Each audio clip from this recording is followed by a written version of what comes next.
मोदी ने एक बहुत बड़ा मैसेज दिया है दर्शकों, और यही मैं आपको दिखा रहा हूं कि प्रधानमंत्री नरेंद्र मोदी ने मुसलमानों को, मुस्लिम भाइयों को एक बहुत बड़ा मैसेज दिया है। मैसेज क्या है और ये जाति जाति जाति हमने क्यों लिखा है, आज एक एक चीज का मैं एक्सरे करने वाला हूं दर्शकों। और ये शुरुआत होती है दर्शकों जाति की राजनीति की, जब विपक्ष बड़ी बड़ी बातें करता है हिंदुओं की जाति की, लेकिन हरियाणा की जलेबी जाति जाति करने के बाद भी कांग्रेस के हिस्से में नहीं आई है, लेकिन उसकी मिठास बीजेपी ने जरूर चखी है। और अब चुनाव परिणाम से पहले कांग्रेस जो जलेबी बना रही थी वो उसका स्वाद क्यों नहीं चख पाई, इसका खुलासा आज प्रधानमंत्री ने किया है दर्शकों। पीएम मोदी ने 24 घंटे बाद देश के सामने रख दिया है वो सच।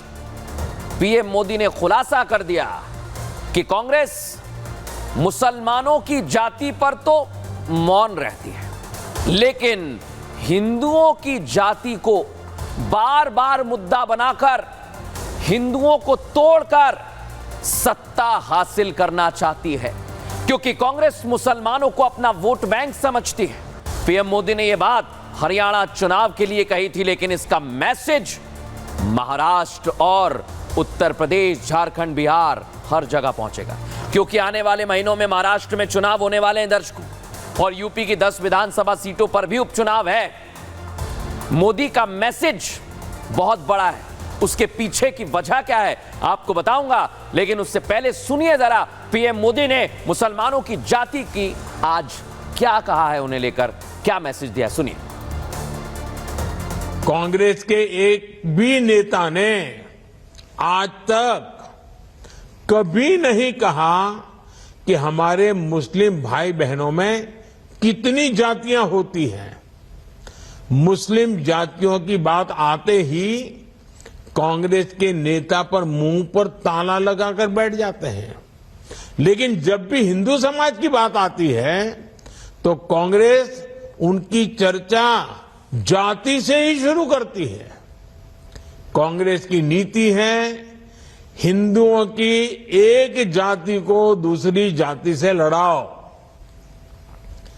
कांग्रेस जानती है कि जितना हिंदू बटेगा उतना ही उसका फायदा होगा। सुना, कांग्रेस यानी विपक्ष मुसलमानों की जाति पर कुछ नहीं बोलता है दर्शकों, इसलिए आज पीएम मोदी ने मैसेज क्लियर दे दिया है। कांग्रेस हिंदुओं को क्या करती है दर्शकों, आप समझिए, जाति में बांटती है। हिंदुओं को जाति में बांटकर फूट डालो वाली राजनीति करती है, यानी हिंदू अगर बढ़ जाएगा दर्शकों तो फिर कांग्रेस को फायदा होगा, जो हरियाणा में नहीं हुआ है। इसलिए समझना होगा मुसलमान भाइयों को भी कि कांग्रेस आपको वोट बैंक समझती है, ये बता रहे हैं पीएम मोदी। जाति के नाम पर, मुसलमानों की जाति के नाम पर तो मुंह पर ताला लग जाता है कांग्रेस के। चुप रहकर वोट बैंक बनाना चाहती है और सिर्फ फायदा उठाना चाहती है, यह प्रधानमंत्री नरेंद्र मोदी ने किया है। लेकिन सोचिए दर्शकों, एक तरफ हिंदुओं को बांटा जा रहा है, जाति की बात की जा रही है, मुसलमानों की जाति पर कुछ नहीं कहा जा रहा है। और मोदी ने यह मैसेज हिंदुओं को एक रहने के लिए दिया है, तो मुसलमानों को समझाने के लिए कि आप कांग्रेस का वोट बैंक ना बने, आगाह कर दिया है। लेकिन कांग्रेस को इंडी गठबंधन में शामिल सहयोगी पार्टियों के नेताओं ने आज आईना दिखा दिया है। हरियाणा में क्या हुआ, हार का कारण वो तो बता ही दिया नेताओं ने, लेकिन भविष्य के लिए चेता दिया। मतलब सीधा सीधा और साफ है दर्शकों, कह दिया है कि नहीं संभले तो राहुल को ये ओवर कॉन्फिडेंस बहुत भारी पड़ने वाला है, बहुत भारी पड़ने वाला है दर्शकों।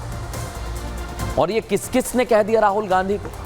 आज राहुल गांधी को लेकर कितनी कितनी बड़ी बड़ी बातें की गई हैं, आज आपको एक एक तस्वीर में दिखाने वाला हूं। क्या वो तस्वीरें, आइए दिखाता हूं। ये आप देखिए, सामना में लिखा हुआ है ओवर कॉन्फिडेंस बड़ा भारी है, शिवसेना का मुखपत्र। अरविंद केजरीवाल क्या कह रहे हैं राहुल गांधी को?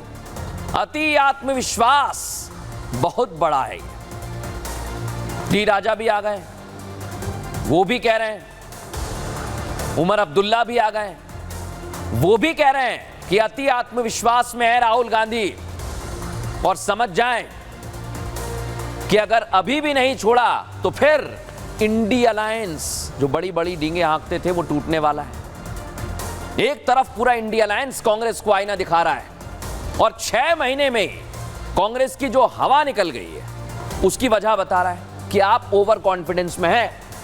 तो हरियाणा विधानसभा चुनाव में बीजेपी के प्रदर्शन की तारीफ कर रहा है दर्शकों। सोचिए, आप तारीफ करते नहीं थक रहे लोग। कुल मिलाकर विरोधी भी पीएम मोदी और सीएम योगी के मुरीद हो गए। अगर आपको विश्वास अभी भी नहीं हो रहा है तो मैं आपको बड़ी बड़ी बातें कर रहे विपक्ष के नेताओं के बयान आज सुनवाने वाला हूं, जो पीएम की और बीजेपी की, योगी की तारीफ कर रहे हैं। सुनिए जरा। हरियाणा में इंडिया गठबंधन नहीं बन पाया क्योंकि वहां कांग्रेस को लगता था कि बस हम अपने ताकत पर, अपने बलबूते पर जीतेंगे तो सत्ता में और कोई भागीदार नहीं चाहिए। मैं ये मानता हूं कि भारतीय जनता पार्टी ने जो चुनाव लड़ा है वो बहुत ही बेहतरीन तरीके से लड़ा है। हारी हुई बाजी बीजेपी ने जीत ली, ये मान्य करना पड़ेगा। सुना आपने क्या कह रहे हैं संजय राउत।